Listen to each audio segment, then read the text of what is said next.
चलिए, आज हम लोग उपस्थित हुए हैं कुत्ते की 14 कहानी को लेकर, जिसमें एक मालिक और एक स्टाफ के बीच में तर्क होता है कि किसको ज़्यादा जानकारी है कुत्ते की स्थिति और परिस्थिति के बारे में। तो बोला ठीक है, चलिए हम दोनों आपस में देख लेते हैं कि किसको ज़्यादा जानकारी है कुत्ते की 14 कहानी के बारे में। बोला ठीक, चलिए देखते हैं। तो मालिक ने उससे सवाल पूछना शुरू किया कुत्ते के बारे में और बोला कि बताओ कि एक कुत्ते को घंटी का आवाज सुनाकर बार बार भोजन दिया जाता है। घंटी का आवाज बार बार सुना है, बार बार हम भोजन दिए, जिसके वजह से कुत्ते के मुंह में लार आ जाता है। यह किस कारण होता है? यह कौन सा नियम है? स्टाफ का तो दिमाग चकर आ गया। अरे, इस कैसा पूछ लिया मेरा मालिक हमसे सवाल। तो तुरंत उसका दिमाग में आया कि ये तो है लॉ ऑफ एक्साइटेशन,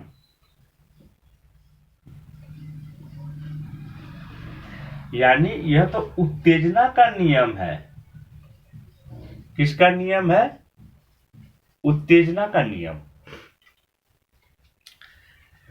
तब तो मालिक को आश्चर्य हुआ, अरे ये तो जवाब दे दिया, उत्तेजना का नियम है। तो बोला चलो दूसरा सवाल तुमसे पूछते हैं।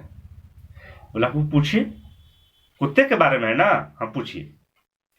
तो बोला कि ठीक है बताओ, एक कुत्ते को बार बार घंटी की आवाज सुनाया जाता है उसको, फिर उसको भोजन दिया जाता है।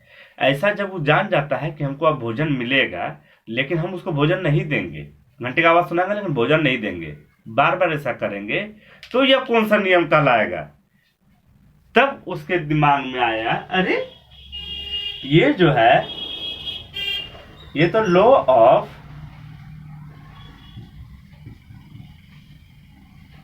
इंटरनल इनहिबिटेशन है। लॉ ऑफ इंटरनल इनहिबिटेशन यानी आंतरिक अवरोध का नियम है। ये अवरोध का नियम यही वाला, ठीक है। तो लॉ ऑफ इंटरनल इनहिबिटेशन का मतलब आंतरिक अवरोध का नियम, यानी हम क्या करेंगे, घंटी तो बजाएंगे लेकिन उसको भोजन नहीं देंगे, और जिसके वजह से वो क्या करेगा, अब तो सोचेगा अब तो भोजन वरना मिलता है, लार अपना लाएंगे मुंह में। तो यह आंतरिक अवरोध का नियम हो गया। इसके बाद ये भी जब जवाब मिल गया स्टाफ की तरफ से मालिक को, तो मालिक ने कहा चलो तुमसे तीसरा सवाल पूछते हैं, थोड़ा सा इससे हार्ड रहेगा। तो बोला ठीक है मालिक पूछिए। तो इसके बाद सवाल पूछा कि बताओ, एक कुत्ता है जिसमें क्या होता है कि घंटी बजाने पर उसे भोजन दिया जाता है। घंटी बजाने पर उसे क्या दिया जाता है? भोजन दिया जाता है।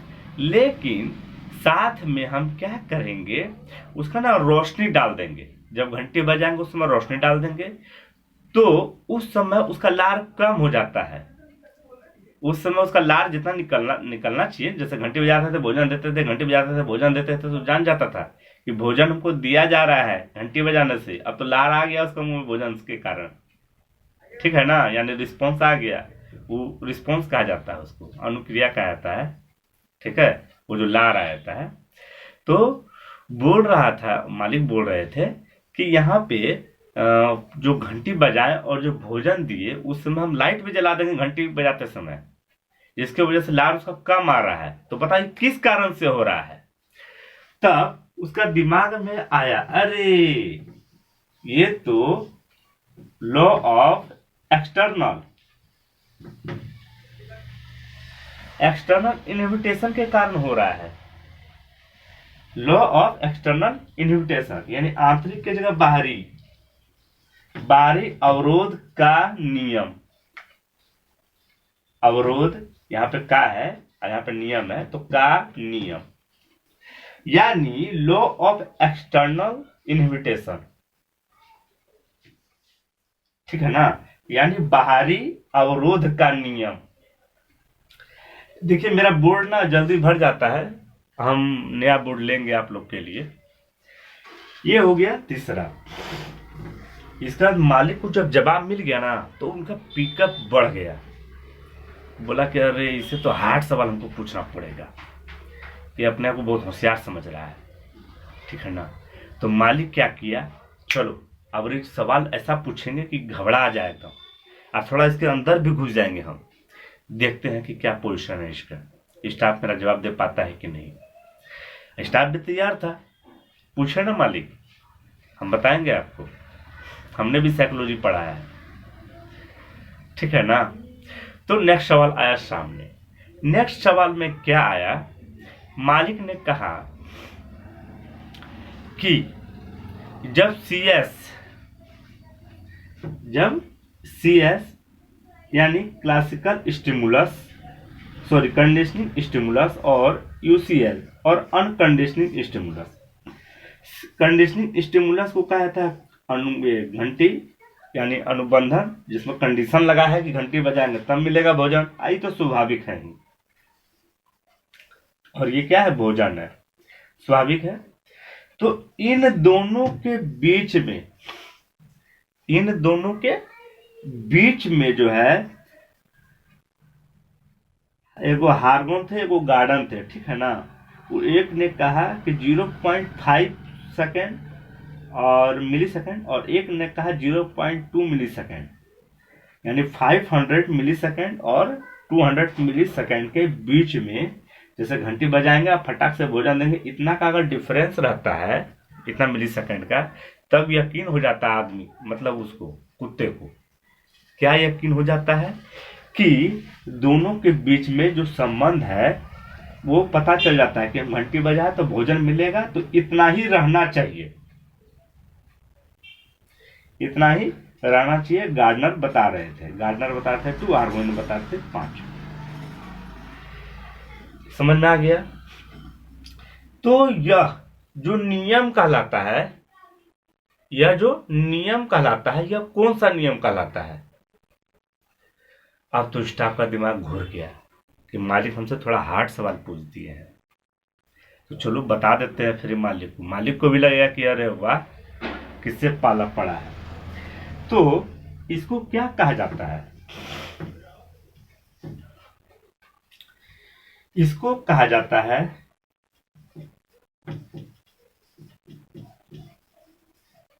Temporal sequence of CS and UCS। Temporal sequence of CS and UCS, यानी टेम्पोरल का मतलब क्या हो गया यहाँ पे, टेम्पोरल का मतलब क्या हो गया बताइए, यानी कालिक क्रम। कौन क्रम, कालिक क्रम, ठीक है। टेम्पोरल सीक्वेंस का मतलब क्या हो गया, कालिक क्रम, यानी कंडीशनिंग स्टिमुलस और अनकंडीशनिंग स्टिमुलस का कालिक क्रम इसको कहा जाता है। दैट मीन्स जब स्टिमुलस और अनकंडीशनिंग स्टिमुलस दोनों के बीच में जो समय का जो डिफरेंस होता है, उस डिफरेंस को क्या कहा जाता है, ये कालिक temporal sequence, CS and UCS। समझ में आ गया आप लोग को। 4th आपका खत्म हो गया। तो जब 4 खत्म हो गया तो हम कुछ कहना चाहेंगे आपसे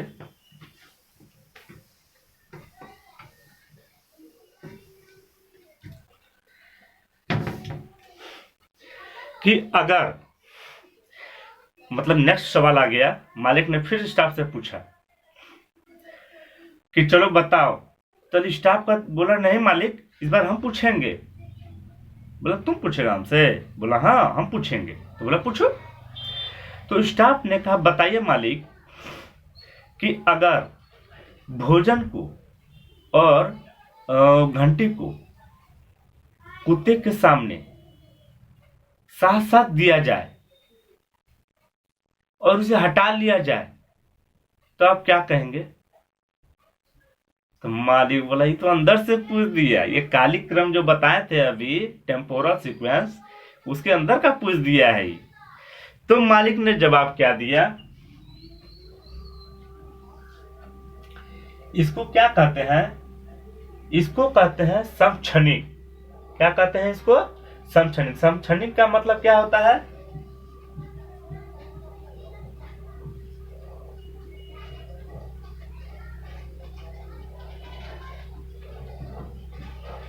स्टिमुलटेनियस। स्टिमुलटेनियस समक्षणिक लो या नियम, इसको हम कह सकते हैं स्टिमुलटेनियस, दैट मीन्स समक्षणिक। क्या? स्टिमुलटेनियस दैट मीन्स समक्षणिक, यानी इसको कहते हैं समक्षणिक कालिक क्रम, यानी स्टिमुलटेनियस टेम्पोरल सीक्वेंस।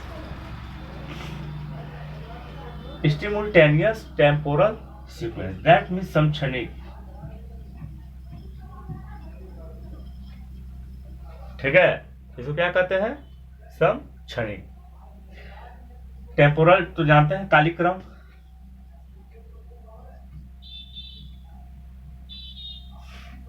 जा रहे हैं। तो समक्षणिक कालिक क्रम समझ में आ रहा है आप लोग को? That means stimulated temporal sequence. उसको क्या कहा जाता है? जब साथ साथ दोनों को हटा दिया जाता है कुछ क्षण के लिए, ठीक है ना, यानी घंटी को और स्वाभाविक और अनुबंधित CS और UCS को, कंडीशनिंग स्टिमुलस और अनकंडीशनिंग स्टिमुलस को जब हटा दिया जाता है तब क्या होता है? उसको कहा जाता है समक्षणिक कालिक क्रम। समक्षणिक कालिक क्रम के बाद क्या आता है? नंबर 6। तब मालिक ने बोला कि ओह अच्छा, तो हमसे सवाल करेगा तो बताओ, इसी में हम नेक्स्ट सवाल तुमसे पूछते हैं कि उसको क्या कहा जाता है। एक होता है, पहले सवाल पूछते हैं, इसके बाद स्टाफ से मालिक पूछ रहा है कि बताओ कि अगर एक कुत्ता है, उसको हम घंटी बजा दिए और बजाते रहे, घंटी को बजाते रहे, और बजाने के बाद हम भोजन दिए और भोजन के बाद भी हम घंटी बजाते रहे, तो बताओ ये कौन सा नियम होगा? कौन सा नियम होगा? यानी हम घंटी बजाते रहे हैं, भोजन भी दे दिए और भोजन के बाद भी घंटी बजाए, तो वो कौन सा नियम कहलाएगा? ठीक है, वो यानी कौन सा कालिक क्रम कहलाएगा? तो वो क्या कहलाएगा? Delay temporal sequence.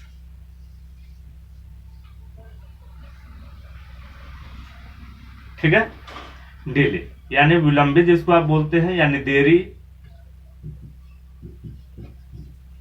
ठीक है, क्या कहते हैं? विलंबित कालिक क्रम, यानी देरी जिसको बोलते हैं, जिसमें देर हो जाता है, तो इसको बोला जाता है विलंबित कालिक क्रम। ठीक है, चलिए नेक्स्ट सवाल की ओर बढ़ते हैं। इसके बाद जो सवाल होगा वो लगभग में यूसी नेट का एग्जाम में जो इस बार पूछा गया है उसी से संबंधित है। मतलब ये जो कालिक क्रम पूछ रहे हैं, इसी कालिक क्रम से संबंधित मतलब सवाल पूछा गया था।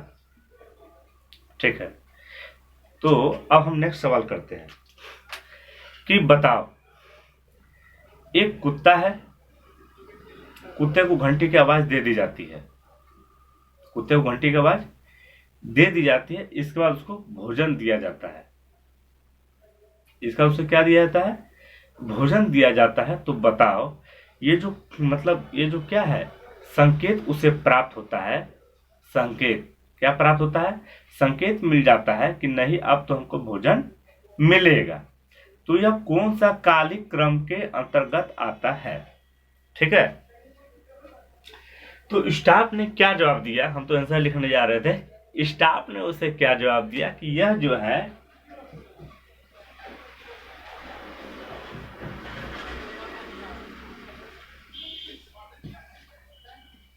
सीक्वेंस यानी ट्रेस, दैट मीन इसको कहा जाता है संकेत कालिक क्रम। कौन कालिक क्रम कहा जाता है? संकेत कालिक क्रम, ट्रेस टेम्पोरल। ठीक है, ट्रेस टेम्पोरल इसको कहा जाता है, यानी संकेत। वैसे जब कुत्ते को पता चलता है और वहाँ कालिक क्रम में पूछा गया है आपसे, ठीक है ना, टेम्पोरल के बारे में पूछा गया है, तो ये इसका आंसर होगा। जिसमें क्या होता है, कुत्ते को सिर्फ संकेत का पता चलता है, इशारा का पता चलता है कि नहीं अब हमको भोजन दिया जाएगा। तो यह हो गया ट्रेस वाला। क्या हो गया? ट्रेस वाला। ट्रेस वाला जब हो गया तो इसके बाद वो आता है पश्चगामी।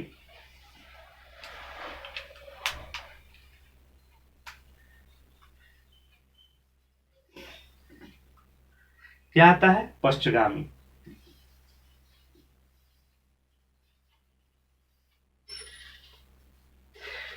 यानी बैकवर्ड टेम्पोरल सीक्वेंस।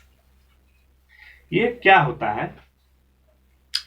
इसमें क्या होता है ये इसलिए हमने बता दिया पहले ही, क्योंकि यह आपके दिमाग में लोड हो जाएगा ऑटोमेटिक कि एक कुत्ता है, मालिक ने कहा स्टाफ से एक कुत्ता है, और वह जो कुत्ता है उसमें क्या होता है, कुत्ते को पहले ना भोजन दे दिया जाता है और बाद में घंटी बजाया जाता है।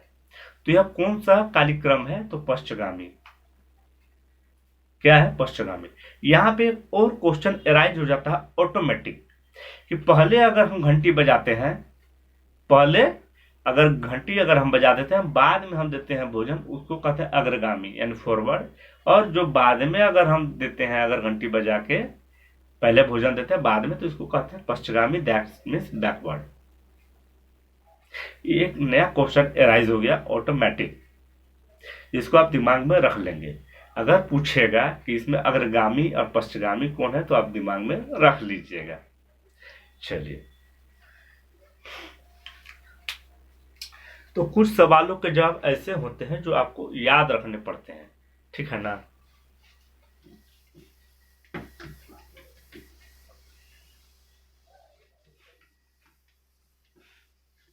आप सभी को तो अच्छा लग रहा होगा कि चलिए सर एक नए तरीके से समझा रहे हैं कुत्ते की अलग अलग परिस्थिति के बारे में। एक तरह से समझ लीजिए कि ईसीएस और यूसीएस के बारे में जो है, मतलब जो लर्निंग के बारे में, जो सीखने के बारे में है, जो अनुबंधन के बारे में है, उसको आप इजी तरीके से, इजली मतलब आसानी से आप सीख रहे हैं।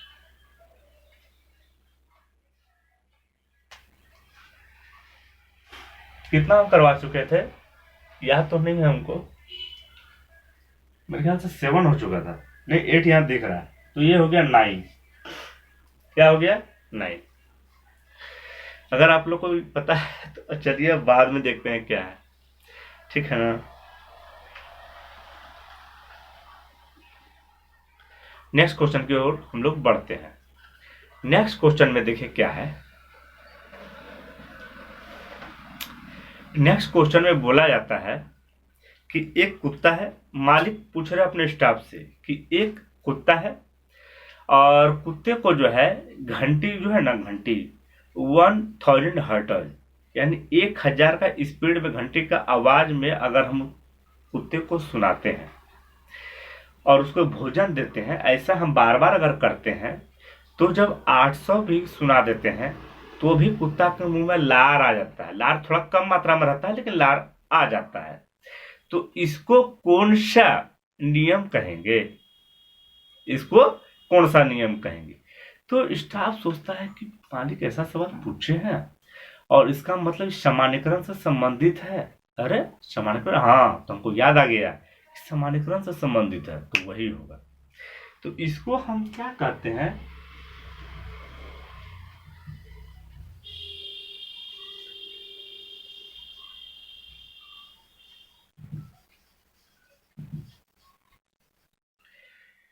स्टिमुलस जनरलाइजेशन यानी सामान्यकरण, उद्दीपक सामान्यकरण इसको कहा जाता है। लिखने की आवश्यकता है क्या? उद्दीपक सामान्यकरण, ठीक है। इसको क्या कहा जाता है? उद्दीपक सामान्यकरण। उद्दीपक सामान्यकरण उस नियम को कहा जाता है जिसमें क्या होता है, अभी हम जैसे मतलब कुत्ता था, कुत्ता जो है 1000 का आवाज में क्या कर रहा था, 1000 का आवाज में कुत्ता सुन के साउंड किसका, घंटे का, और उसके बाद तो भोजन मिलता था।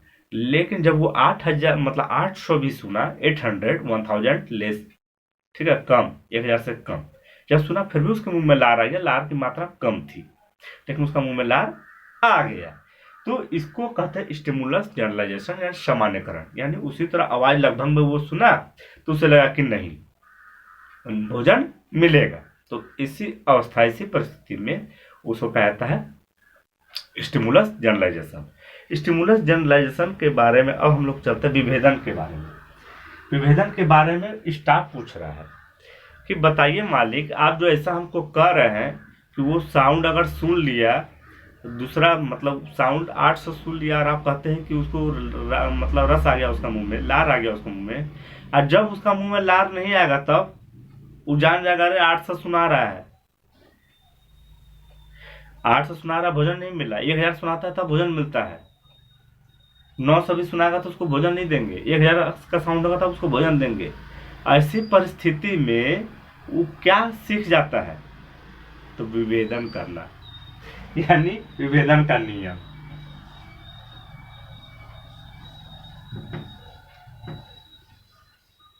डिस्क्रिमिनेशन, दैट मीन्स विभेदन, लॉ ऑफ विभेदन, ठीक है, डिस्क्रिप्शन लॉ, यानी विभेदन का नियम इसको बोल सकते हैं, या विभेदन नियम भी बोल सकते हैं, ठीक है।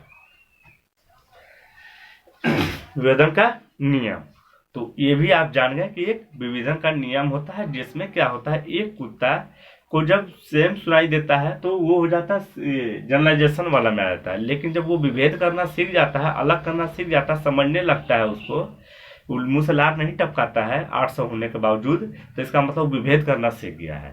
क्या करना सीख गया है? विभेद करना सीख गया है। देखिए अब इंक भी काम नहीं करेगा तो हम क्या करेंगे? जब विभेद करना सीख गया है, डिस्क्रिमिनेशन करना जब सीख गया है, तब हम लोग कहाँ जाएंगे? तब हम लोग जाएंगे कहाँ? उच्चतर कोटि संबंध में।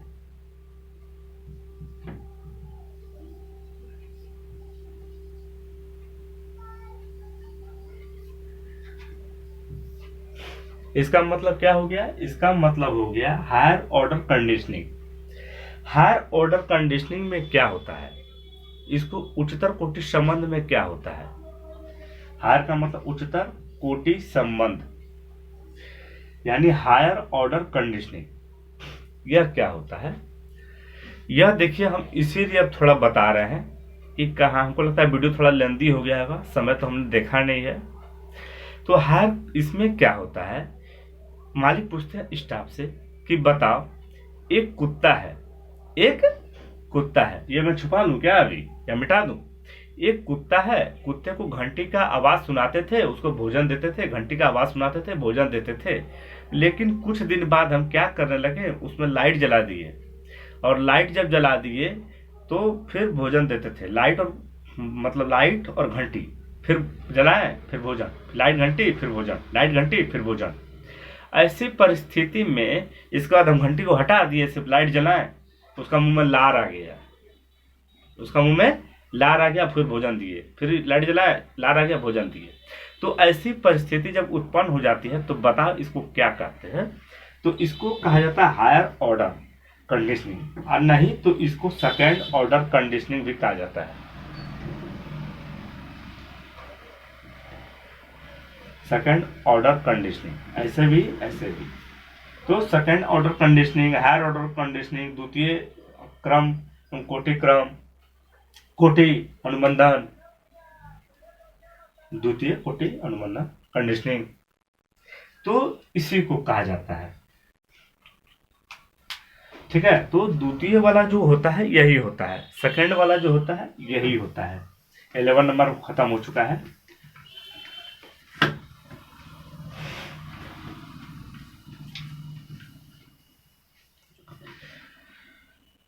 हम लोग बढ़ेंगे 12 की ओर। किसकी ओर बढ़ेंगे? 12 की ओर। 12 में हमको यह बता दीजिए होता है क्या। चलिए हम कुछ मतलब स्टाफ बोला कि मालिक अब हमको ही पूछने दीजिए, तो बोला ठीक है पूछो।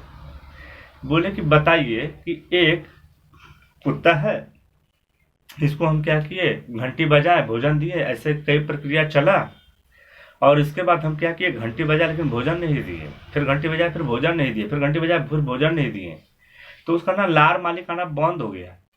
तो बताइए यह कौन सा नियम के अंतर्गत आएगा? तो मालिक ने कहा यह विलोपन के अंतर्गत आएगा। किसके? विलोपन। विलोपन दैट मीन्स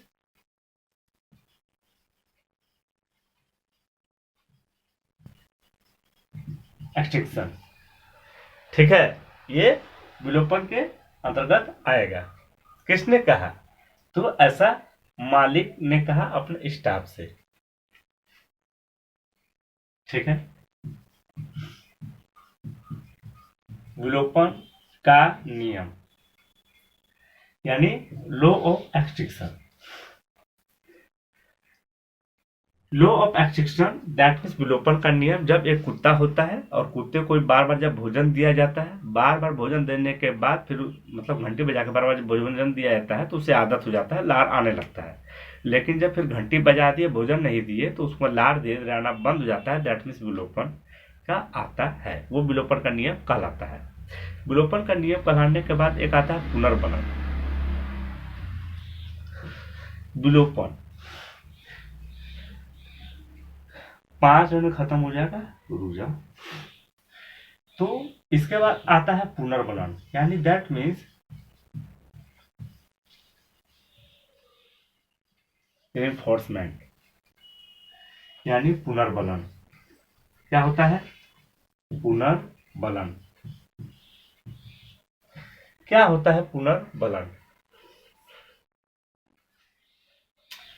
पुनर्बलन क्या होता है? जो अभी हम कहानी बताए थे और कहानी बताने के बाद जो पहले कहानी बताया विलोपन वाला, इसके बाद हम क्या किए, फिर से उसको ना भोजन घंटी बजाए, फिर से भोजन देना शुरू कर दिए।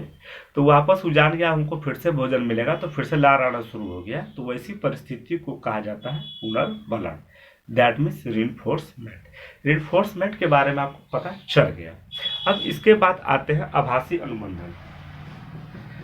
क्या करें, खत्म कर दे 14 बता के लास्ट, फिर और कुछ बताएं। एक होता है आभासी अनुबंधन। आभासी अनुबंधन क्या